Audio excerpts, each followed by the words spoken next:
Welcome to the 15-Minute Financial Feast podcast, bringing you 15-minute segments to help you retire with purpose on time. We're serving up food for thought and bread for the head. Are you hungry to learn? Here are your hosts, Mark Triplett and Troy Westendorf.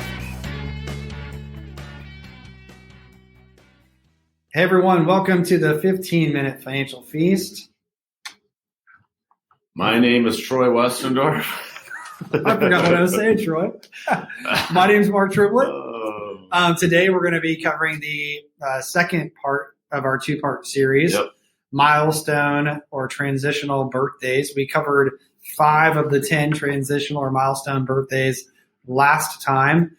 This time we're going to be covering the second 5 of those 10. So part 2, we're going to be covering milestone or transitional birthdays beginning at age 65, running through age 72.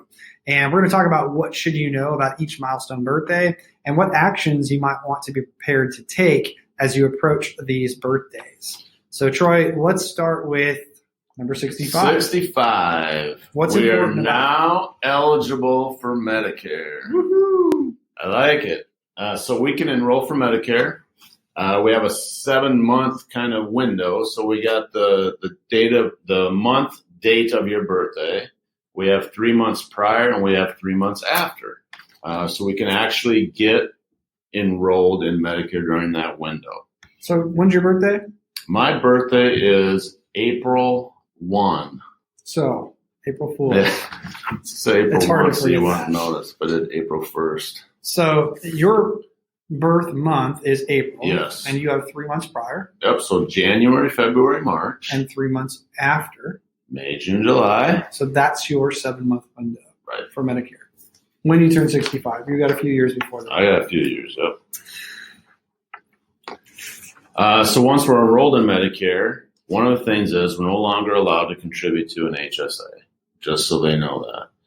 You don't necessarily have to turn on your Medicare at 65, but if you do, you can no longer contribute to your HSA. And if you're currently receiving Social Security benefits when you turn age 65, so let's say you claim Social Security benefits early, when you turn 65, you will automatically be enrolled in Medicare Part A and no longer be eligible to contribute to your HSA. And I know there are folks out there that are planning on continuing to work beyond age 65. They may have benefits through work that allow them to continue to do that, and they're continuing to plan on contributing to their HSA. However, if they claim Social Security prior to age 65, they're claiming Social Security benefits because they decided they wanted to claim early and get while it's good. Right. The moment they turn 65, they're automatically going to be enrolled in Part A. Maybe it may not cost them anything, right? Because most folks don't pay anything for Part A, Medicare Part A. But because they're enrolled in Medicare Part A at that point, can't contribute to the HSA anymore, even if they would have been able to otherwise. So another reason to really think through whether you are going to file for Social Security benefits prior to your full retirement age or early. Hey, one of the questions that comes up quite a bit is that when I hit 65 and I turn on my Medicare, do I have to claim Social Security benefits? You don't have to. No. So how does that work if I'm not claiming? How do I pay for my premium? So if you decide that you want to optimize Social Security for your household and you want to take a delayed strategy, or your full retirement age, for a lot of folks listening, is beyond 65, it's somewhere between 66 and 67. In that case, you can still file and should file for Medicare if you're eligible at that point. But that doesn't mean you have to file for Social Security benefits. It just means you're going to have to pay the premiums out of pocket. Nice. Okay?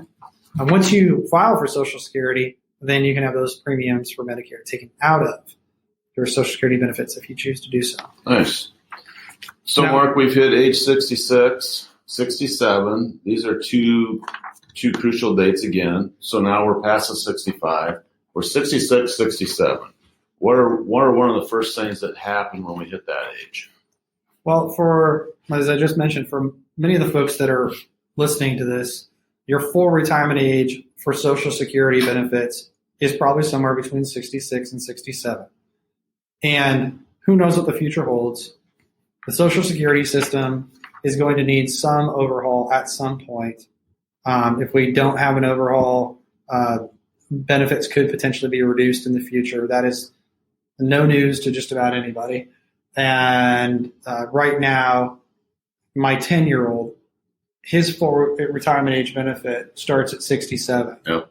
Same as me, same as you. Yep. So I highly expect to see full retirement ages kicked out for younger workers. But right now, under current law, at age 66 to 67, most folks listening are going to be transitioning to their full retirement age for Social Security, which means they're now entitled to 100% of their benefit.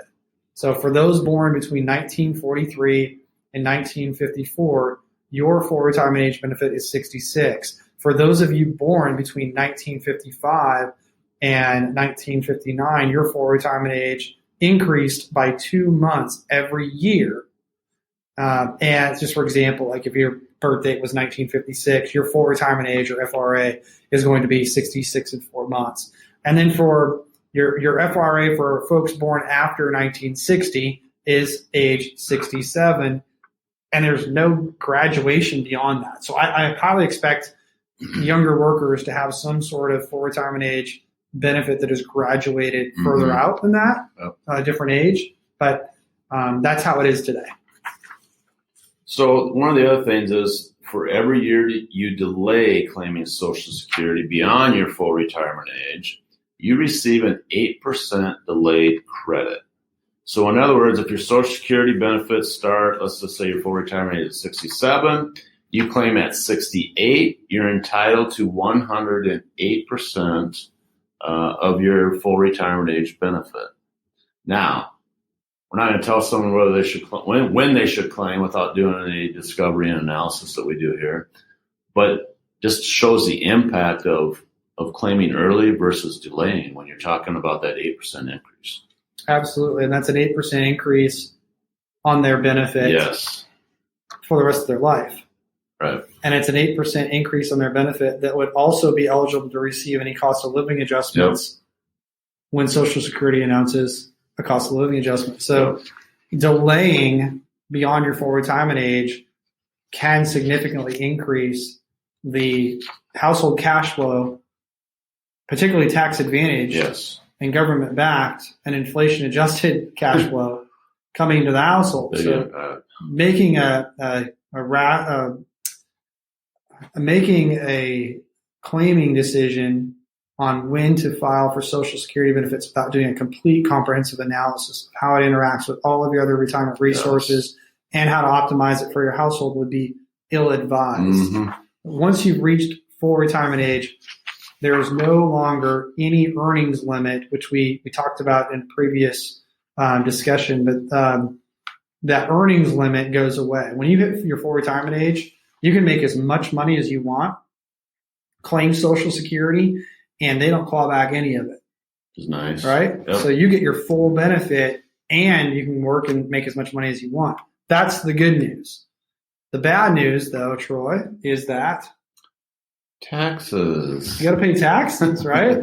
If you're making really good income, right, that ordinary income gets added to the provisional income calculation, which can bump you to the next highest tax bracket if you're not careful. Well, you're gonna have a significant portion of your Social Security benefits subject to tax anyway. Yeah, so let's say you're 67, that's your full retirement age. You're making really good income, and you decide that you want to claim Social Security, which you can without having any permanent reduction and any earnings limit being applied. But you're making such good income that now 85% of your Social Security benefit is going to be subject to tax, and you're making such good income that you're pushing into the 22 or 24% tax bracket right now. Your effective tax rate is higher than it would be. It may not make sense to claim right now. You might actually want to take a delayed credits, and if you don't need it, and allow your Social Security benefit to continue to accrue, and then by age 70, perhaps you're no longer working, and now your benefit is much higher, and you didn't necessarily pay unnecessary taxes on those Social Security benefits, or at least at the same amount that you would have if you claimed earlier. So a tax analysis along with a Social Security analysis and a complete retirement income analysis, is advised before making any irrevocable decisions regarding Social Security. Absolutely. Now, let's talk about age 70. Yeah, so age 70. So we're really liking this delayed credit thing of 8%. Yeah, I like that, nice. right? If my full retirement age is 66 or 67 and I delay beyond that, we're getting 8% bump. Credit, right? Yeah, why not? We're liking it. So let's keep doing that. Keep doing it. The problem is at age 70, it's done. So if you're thinking, well, I'm going to go into 72 and keep getting my credits, it stops at 70. So once you hit 70, it gives you no benefit to delay your Social Security. And in our classes, I always tell a story. There's a gentleman that we ran into. He was 72, and he was so proud of the fact that he hadn't claimed for Social Security, and he was getting these 8% credits. But apparently nobody had told him that at age 70, the delayed credits stopped. So he had now missed out on 2 years of claiming Social Security benefits with no reward for it and no way to claw it back. That's just one of those things, you make a mistake and you can't undo that one. So make sure you know the rules, and age 70 is the last, that's the last year at which you earn those delayed credits. Nobody should be delaying Social Security claiming beyond age 70. You should definitely be claiming your Social Security benefits by age 70. There's no reason to wait beyond that. So now we've hit 70. 6 months later, we're 70 and a half. There's a lot of fractional numbers here, but we're at 70 and a half now. What happens at 70 and a half? So at age 70 and a half, you're now eligible to make what are called qualified charitable distributions from your IRAs direct to a charity. Now, this can satisfy your desire to give using forever taxed money like IRAs or other IOUs of the IRS, and also receive a tax deduction and reduce your pre-tax account balances, which may reduce your future required minimum distributions and combined impact of taxes. And I think it's really important to know here that, or at least to note that age 70 and a half used to be the age at which you were required to start taking minimum distributions from your pre-tax accounts. And so age 70 and a half, having qualified charitable distributions made a lot of sense, because if you're going to be forced to take IRA distributions and you don't want to, well, maybe we can just give it to charity, and at that point, kind of offset some of those taxes or get a tax deduction.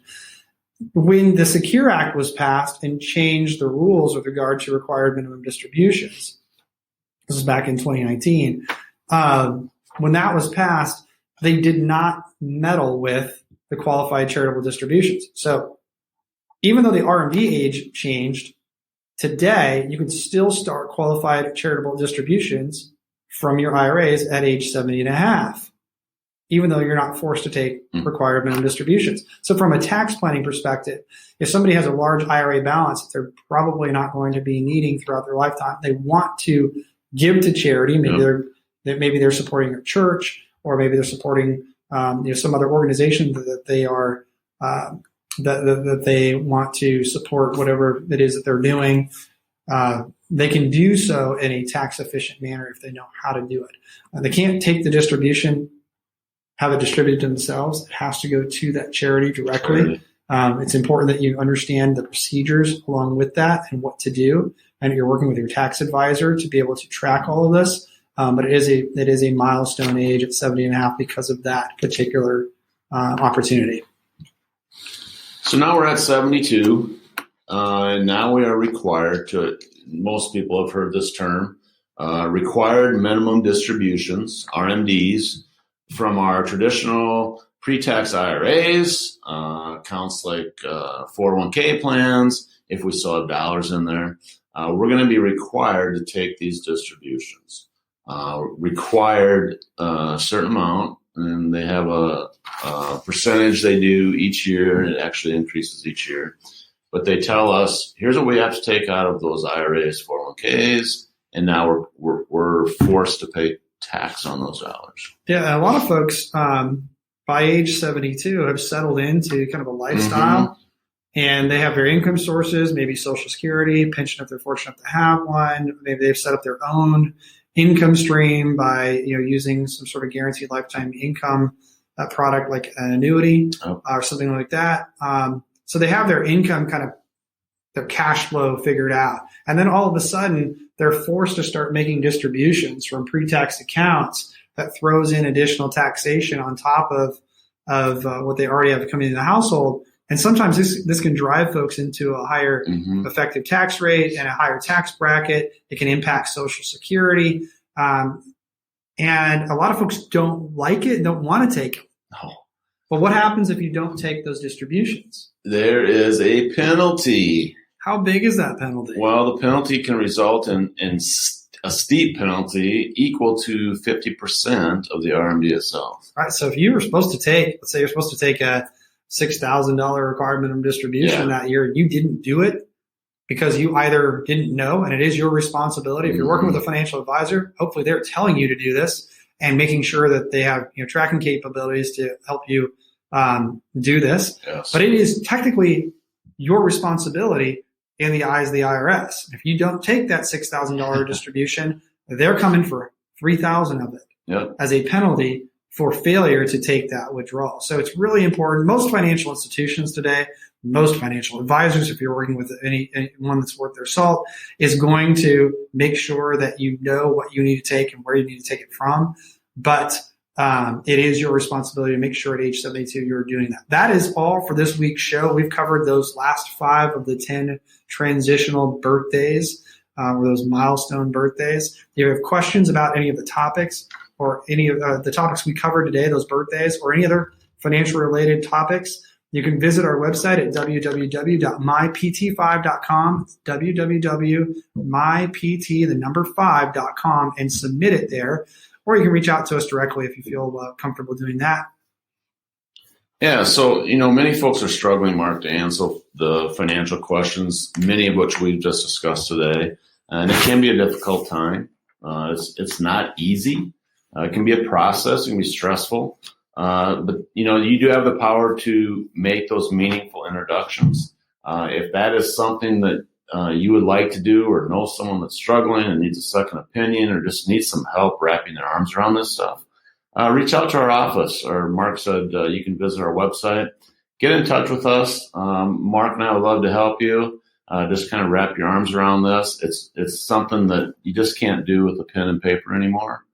We have the tools to do it, and we would love to help you out. Until that time, though, my name's Triplett-Westendorf. I'm your host, Mark Triplett, serving up bread for the head. Every dollar has a purpose, Troy. Every dollar has a timeline. So until next time, be sure that all of you listening are taking steps to retire with purpose and on time.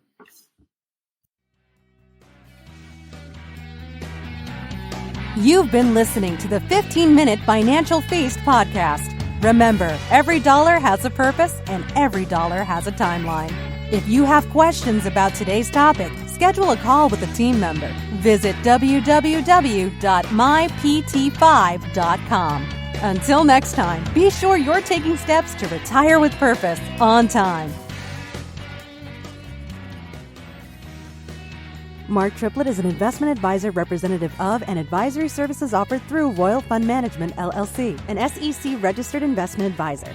Nothing contained in this program should be considered an offer to buy or sell securities. Different investments have different risks associated with them, and not all investments are appropriate for all investors.